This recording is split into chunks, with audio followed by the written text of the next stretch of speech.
Hey everybody, thanks for taking a look at our Lenten video series. Today is Saturday of the first week of Lent, and as we continue to work through our novena, today we're considering the call to love.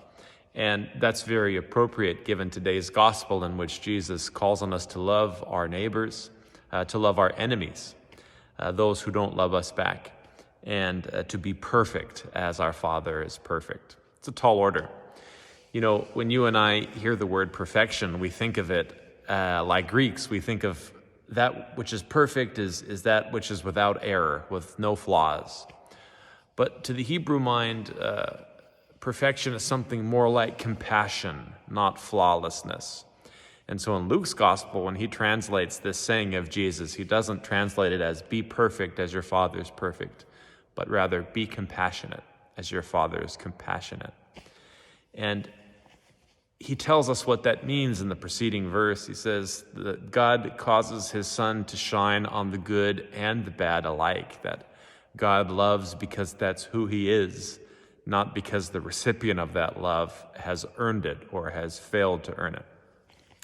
It's that kind of loving for loving's sake that is at the heart of the gospel call, and is certainly our consideration as we continue through our novena. It's this kind of loving that drives the kind of pastoral charity of the church, our service of the poor and those in need. It's also at the heart of the call to freedom in our own relationships, when we learn to say to one another, I love you for who you are, not for who I need you to be.